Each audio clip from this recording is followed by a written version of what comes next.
Hi friends, welcome to the Scholar series of BFM. In this, we are covering the important objective questions, important theory, and various numericals. So follow the series completely. Okay, let's start. Credit risk. Now, what is the credit risk? See here, always remember credit risk means relates to the credit worthiness of the buyer, could result in non-payment of the export bills due to any reason like financial crunch, default, insolvency, and anything. Now, understand one important point about credit risk is always related to two aspects. Okay, one is a counterparty, and second is this country risk. Okay, let me draw it over here.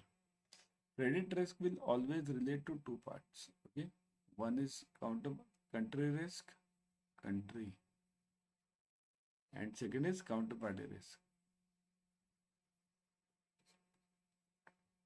counterparty. Right? What do you mean by this? Country and counterparty risk. See here, firstly understand what is credit risk. Relates to the credit worthiness of the buyer, okay? Basically of the buyer, could result in non-payment of the export bills due to any reason like financial crunch. Now here the financial crunch is a typical question point given over here. Defaults, insolvency. Now all these points relate to the counterparty over here. Financial crunch of the counterparty, defaults by that counterparty, insolvency of that counterparty. Now, all these three aspects can definitely relate back to the country also. For example, I'll give you. Suppose if you have sold anything in, let's say, Afghanistan, any country, Afghanistan, okay, or North Korea, okay. What happens now? Even if your party is well off means if that party is ready to buy, say, give you the money, that party is good, financially that party is good, the transactions are good, everything is okay. But what happens typically, the country goes into default. Then also it's a risk. Because if tomorrow Taliban government says that no, nothing doing, no foreign exchange will go out of my bank from today. Even if your party is good, what will you do? Your payment is blocked, isn't it? This is a major problem for the country risk. This country risk has arose in many of the countries recently also. To name the few, all our neighbors, check all our neighbors, almost all. One is this Afghanistan, second is Pakistan. Look at this, what has happened. Look at Sri Lanka, what has happened, right? Means all these three countries, these are the major three neighbors of us. There is also Nepal, but Nepal doesn't have much foreign exchange over as such. Okay, so these three countries will always have always been the credit risky countries, to be frank. Okay, because there is a huge country risk in this. Now, counterparty means what? The country is good, but the counterparty is bad. Means your buyer is bad. Your buyer is not ready to pay. So this can be willful also. Suppose somebody is in USA, your buyer is in USA, your buyer is in Europe. So our under country is good, the countries are good. But what is happening? Your buyer is not okay. So that's why I'll tell you credit risk will relate to two parts always. One is country risk and second is counterparty risk. Okay. So credit worthiness of the buyer. How will you check the credit worthiness of the buyer? It's very difficult to check credit worthiness of the buyer. So that's why we should always, to cover this credit risk, we always try to use one element. What is that element called as? We always try to use LCs, letter of credit. Through LCs, the credit worthiness of the buyer is bypassed. Okay. So in LC, what do? We give typical, that bank gives us the responsibility, means gives us the assurance of payment on production of the documents, right? So that's why the credit worthiness of the buyer is gone and non-payment of the export bills by the buyer is gone. So typical credit risk is covered by LCs. Okay. LCs or even guarantees you can take. Guarantees means guarantees are also allowed. Okay. Financial guarantees. So they can be also allowed. So remember always, credit risk is always countered using LC or guarantee, or there is one more, but many of you might not know, but that is called as availization, similar to guarantee. Avail. Okay, avail means giving a stamp on the bill of exchange. Suppose if this is the bill of exchange. Okay, now here you are the drawer, you sell, seller signs it, right? Here the buyer signs it, buyer. But in availization, what happens? This buyer also signs it, and here the on this bill of exchange, face of it, bank will sign it. Bank will say, I will pay if the buyer doesn't pay. So this is a third party assurance you are getting, and that also from the bank, good bank. Okay. So that's why this is known as availization. So to counter the credit risk, we always have these three things: LC, guarantee, and availization. Okay. Now second is legal risk. What is a legal risk? Look at this. Let me remove this now because this you have understood. Legal risk. So what is the legal risk? Understand this. Relates to any amendment in the laws of the seller's or buyer's country which could result in inability of the seller to export or of the buyer to remit the proceeds of the invoices. Means what? After all, this again relates to country risk. A part of the country risk. Here, country risk can have various parts. Country risk. It can have legal. Like as I said, just now I gave you this example of legal. Afghanistan. Taliban took over, and then it's their own laws which are going on. So relates to any amendment in laws of the seller's or buyer's country which could result in inability of the seller to export or of the buyer to remit the proceeds, isn't it? Means seller is ready to export, your party is good, but the problem is the country is saying nothing doing, no more goods to be sent outside this country, no more exports, so everything is stopped. Similarly for buyer, no more money to be sent, forex to be sent outside my country, so that is also blocked. Okay. So country risk could relate to legal, or there are various risks in country. I'll give you this PESTEL. This is known as a typical risk analysis, PESTEL. Every country is always measured based on this PESTEL. Political, economic, social, technological, environmental, and legal. Always remember this. PESTEL analysis is done for each and every country before doing any business with them or investing in any country like this. Okay. So this is a typical one. I'll give you one more example in legal risk. Suppose if you go in many of the Middle East countries, the checks which we have, checks in India, checks are typically for how many months? Maximum 3 months, right? Beyond 3 months, you can't use those checks in India. But in some of the Middle East countries like UAE and others, you have those checks which are being used for almost 2 years also. Because that is a legal process, legal system, right? In India, you can take the collateral, right? And nobody stops you. Suppose in some Middle East countries, the collateral is, if it is to be taken, how can you take it if you are a foreign bank over there? You can't take it because there the laws are different regarding the property. So it depends on those laws. Okay, that's why it's called as a legal risk. Means whenever you have to enter any country for doing any business, you have to typically be sure that what are the legal problems in that. Okay. So legal risk continued. This could be due to the embargoes on the countries, ban restrictions on the export of a particular goods, ban restriction on remittance of funds to particular country. Now I'll tell you one thing like ban. What is ban or restriction of export? On export. Look at this. Recently, India had banned this import of all these laptops, foreign-made laptops. Also, export. I'll write it over here. Here, import of laptops was banned by India, right? Import. So this is again a legal risk. Import of laptops. Okay. Similarly, export. We have banned what recently? What have we banned? Can anyone tell me? What is the export which is banned by India now? Recently.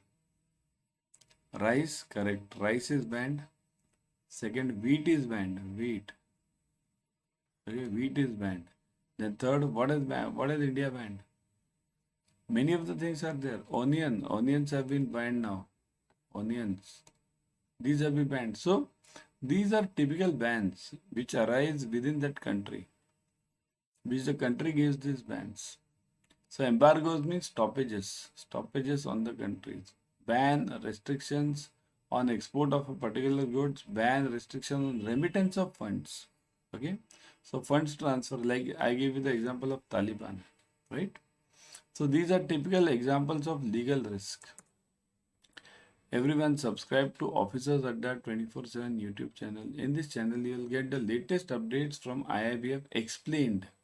Okay, updates from IIBF are explained over here, latest ones. Okay, so what is the point is, many of the IIBF notifications which come are very difficult to understand by common banker. So they are explained it over here. And second is, you get free YT series, YouTube series. Okay, free. So whatever is free, I would suggest grab it fast, isn't it? Now similarly, see here, right now you are watching BFM YT series. Similarly, you can have the YT series on, you will be having it on ABM, for ABFM, for BRBL, all the 4 subjects by different mentors. Similarly for JAIIB also you are having it, right? So subscribe to this channel, click on the bell icon, click on the like button, share it with your friends. Do it fast. Because remember, sharing is caring. That is very important. Okay? Country and political risk. Now, what do you mean by this here? Just now we saw some part of the country risk, but again we'll see the political risk now. It relates to the development in the country of the buyer or seller leading to default in export or payment. So developments in the country, developments means these developments are always dynamic, remember, or buyer leading to default in the export or payments. Okay, so developments can be dynamic means, suppose if the government changes in many of the countries, so immediately there are bans, right? Similarly, for example, right now in US, what is happening? They are coming up with the elections, right, in 24. So now the new candidate has told that he'll put a tax on India. Donald Trump, he has told that he'll put a tax on India if he comes to power. What is this? This is the intention of the political risk, right? Some other countries have also done the same. Means China is generally is not a friend of good friend of India. So it always tries to put some taxes, something on Indian goods, right? So these are all political risks. There are also friendly countries as such, like in UAE for India. They are typical friends. They have allowed freely everything. Okay. So relates to the development in the country of the buyer or seller leading to the default in the export of payments. This could be due to uncertainty in laws, right? Uncertainty in laws. Uncertainty in financial position of the countries. Remember, financial position of the countries. This is typical. Okay. Discordant relationship between the countries or fluid political situation. So discordant relationship between the countries means friends and foes, means going against each other. Okay, discordant means cross relationship. And fluid political situation. Fluid means what? Like if you see this fluid political situation, I'll give you a typical example. In many countries, like for example, in this Israel, if you check Israel country, they have so many elections. Every 7 months, they are nowadays having the elections, and the government changes. So that is fluid situation. If you go typically in South African countries, typically their government changes every now and then.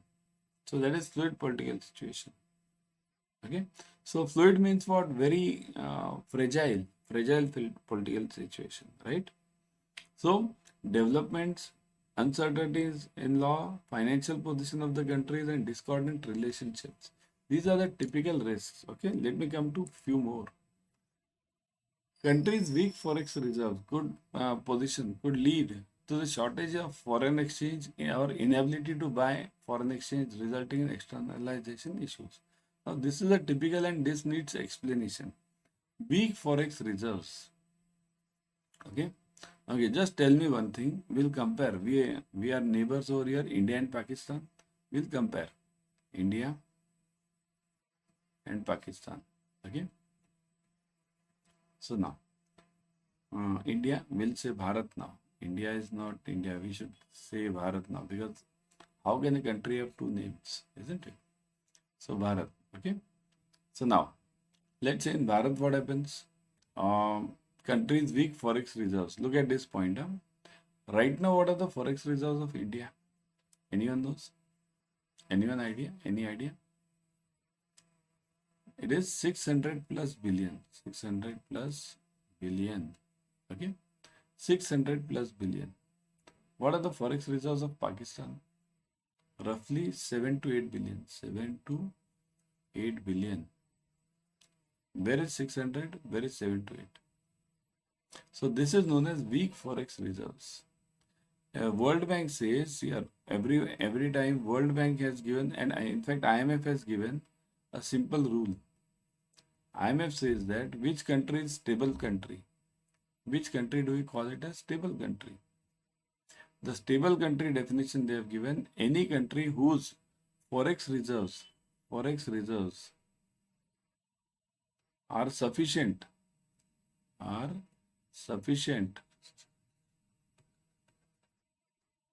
sufficient for next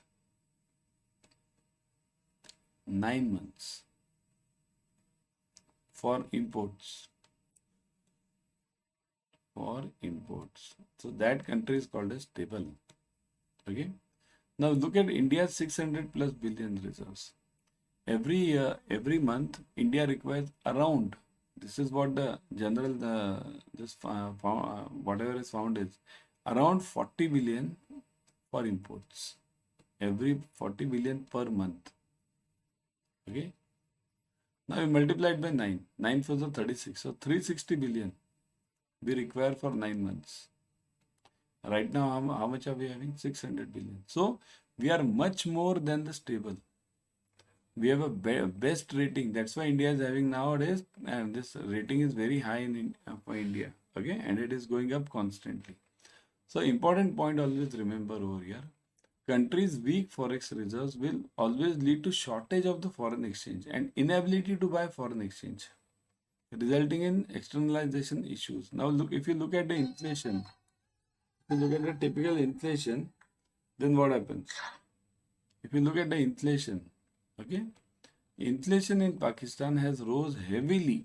Similarly in Sri Lanka, rose heavily. Why? Because less of the forex reserves.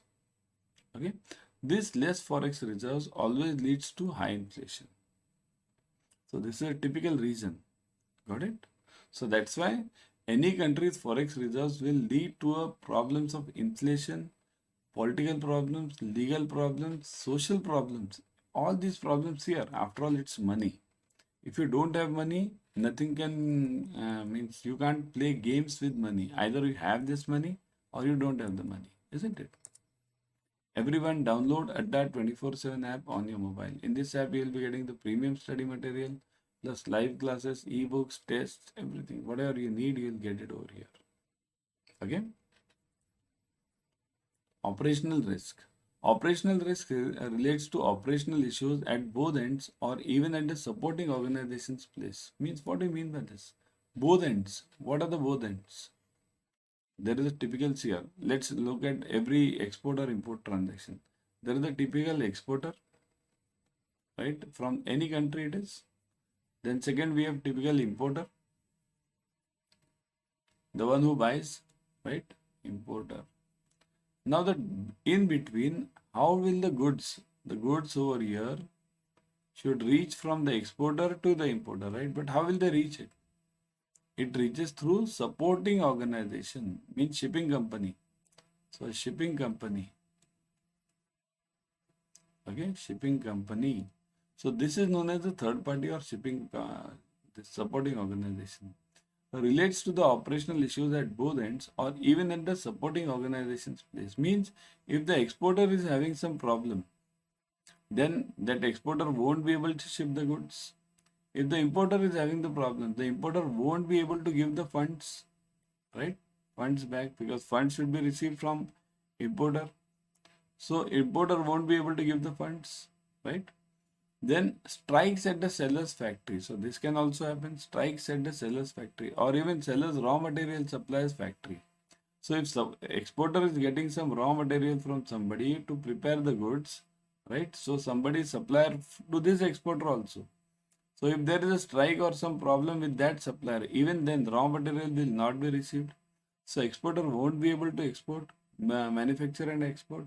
Then this raw materials suppliers, transporters or loaders or banks or clearing agents anywhere. Even if there's a strike in the shipping company, there's typical strike over here, then also it's gone. You can't do anything in that case. So that's a operational risk relates to in any ways if you can't give the service.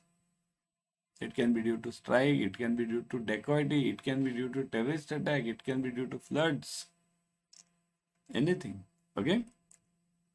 Similarly, operational breakdowns or failures of systems, connectivity and communication, disruptions, commotions and other strikes or errors of by operating staff could lead to non-shipment or delay in shipment, shipment of defective or damaged goods, delays in making payments or receiving payments. So anything which relates to the stoppage of any transaction. So what are the transactions over here? Look at this.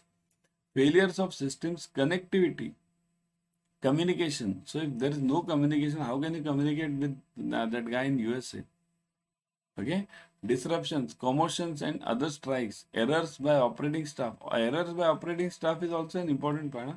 Error of commission and omission. We had this in your JAIIB, right? So these errors can also lead to huge problems. Could lead to non-shipment, right? Now before going, everyone, join our Telegram channel, YouTube channel and Instagram channel. These are the QR codes. Kindly scan them immediately. Okay. So here, this.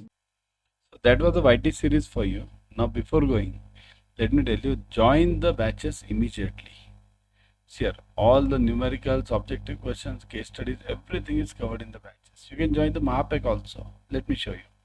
Go to Adda 24/7. I'll always suggest you to go through the app. In the app, you get 1% extra using the coin systems. Okay. Here, go to Adda 24/7. Click on JIIB and CAIIB.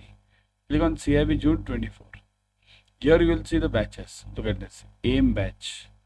Then you can join the batch AIM batch. It covers all the numericals, objective questions, case studies.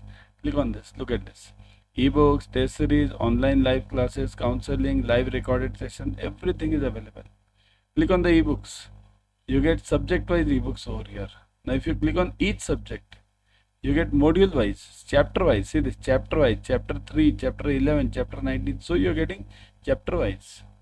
Similarly, test also. If you go for the tests are also available module wise and chapter wise. Look at this, chapter wise tests are also available. So that's why go for it immediately, these batches. Okay. Also, you can join the Mahapack. In the Mahapack, you are getting multiple batches per subject. Okay.